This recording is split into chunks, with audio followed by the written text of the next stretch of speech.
नमस्कार साथियों, सुमंगल ज्योतिष में आपका बहुत बहुत स्वागत है। सुमंगल ज्योतिष के इस एपिसोड में मैं आपको नरसिंह जयंती सन 2021 के विषय में विस्तृत जानकारी दूंगा, जो कि 25 मई सन 2021 को मनाई जाएगी। नरसिंह जयंती वैशाख मास शुक्ल पक्ष चतुर्दशी को मनाई जाती है और इस दिन भद्रा भी पड़ रही है। तो इस वीडियो में मैं आपको भद्रा के विषय में भी जानकारी दूंगा। स्नान दान की वैशाख पूर्णिमा 26 मई को पड़ रही है, इसके दूसरे दिन। तो आइए वीडियो में आगे बढ़ते हैं और मैं विस्तृत जानकारी आपको नरसिंह जयंती के विषय में प्रदान करता हूं।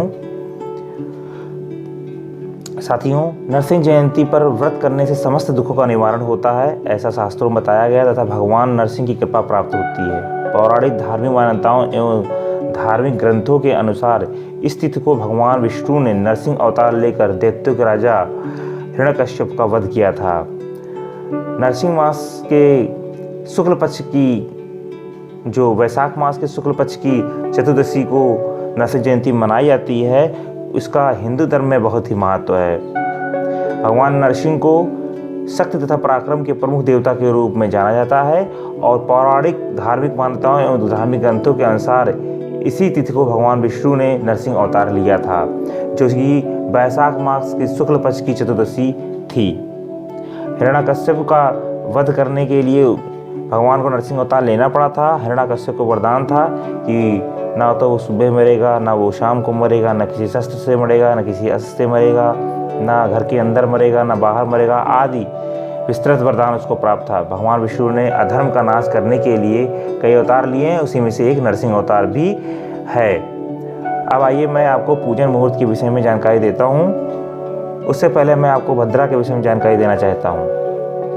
भद्रा जो पड़ रही है वो 20:30 PM से 25 मई को प्रारंभ होगी और भद्रा का जो समाप्त काल है वो 6:37 AM पर 26 मई को है।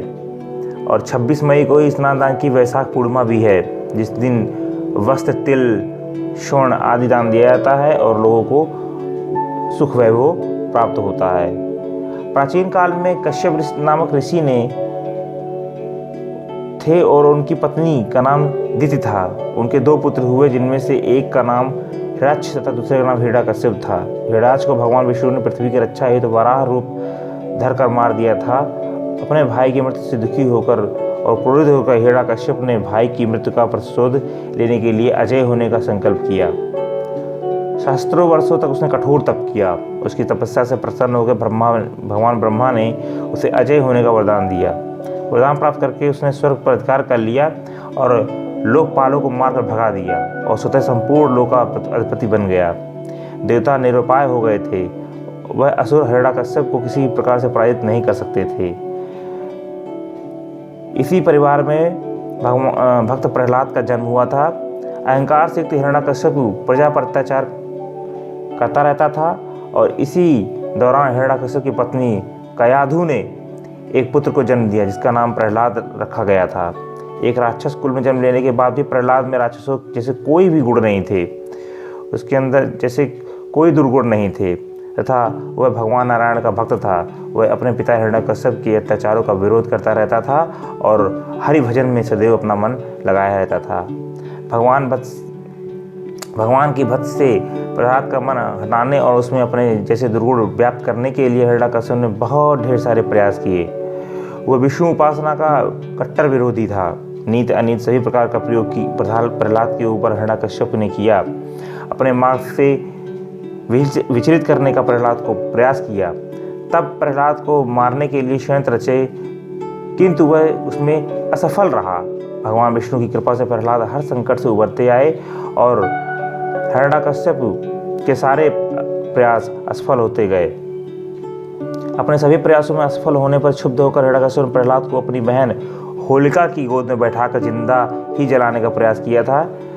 इस होलिका की कहानी में इसी उपलक्ष्य में हम होलिका दहन करते हैं। होलिका को यह वरदान प्राप्त था कि अग्नि उसे नहीं जला सकती, परंतु जब प्रहलाद को होलिका ने अपनी गोद में बैठाकर अग्नि में डाला गया तो उसमें होलिका तो जल के राख हो गई, किंतु प्रहलाद का बाल भी बाका नहीं हुआ। इस घटना को देखकर हिरण्यकश्यप क्रोध से भर गया। उसकी प्रजा भी अब भगवान विष्णु की पूजा करने लगी थी। तब एक दिन हिरण्यकश्यप ने प्रहलाद से पूछा कि बता तेरा भगवान कौन है। वो कहाँ रहता है। इस पर प्रहलाद ने विभिन्न भाव से कहा कि प्रभु तो सर्वत्र है, वह हर जगह व्याप्त है। क्रोधित हिरण्यकश्यप ने कहा कि क्या तेरा भगवान इस स्तंभ खंभे में भी रहता है। प्रहलाद ने हाँ में उत्तर दिया। यह सुनकर क्रोधान्वित हिरण्यकश्यप ने खंभे पर प्रहार कर दिया। तभी खंभे को चीरकर श्री नरसिंह भगवान प्रकट हो गए और हिरण्यकश्यप को पकड़कर अपनी जांघों पर रखकर उसकी छाती को अपने नाखूनों से फाड़ डाला और उसका वध कर दिया। श्री नरसिंह ने प्रहलाद की भक्ति से प्रसन्न होकर उसे वरदान दिया कि आज के दिन जो भी मेरा व्रत करेगा वह समस्त सुखों का भागी होगा और पापों से मुक्त हो जाएगा, परम धाम को प्राप्त होगा। अतः इस कारण से इस दिन को नरसिंह जयंती के उत्सव के रूप में पूरे विश्व में मनाया जाता है। साथियों, आशा करता हूँ कहानी आपको अच्छी लगेगी। मैंने आपको नरसिंह जयंती के विषय में जानकारी दे दी है, भद्रा के विषय में जानकारी दे दी है। आशा करता हूँ आपको ज्ञान प्राप्त हुआ होगा, आप इसका अपने जीवन में उपयोग करेंगे। वीडियो देखने के लिए बहुत बहुत धन्यवाद। यदि आपको वीडियो अच्छा लगता है तो आप कमेंट बॉक्स में हरे कृष्णा अवश्य लिखें। वीडियो देखने के लिए बहुत धन्यवाद। हरे कृष्णा।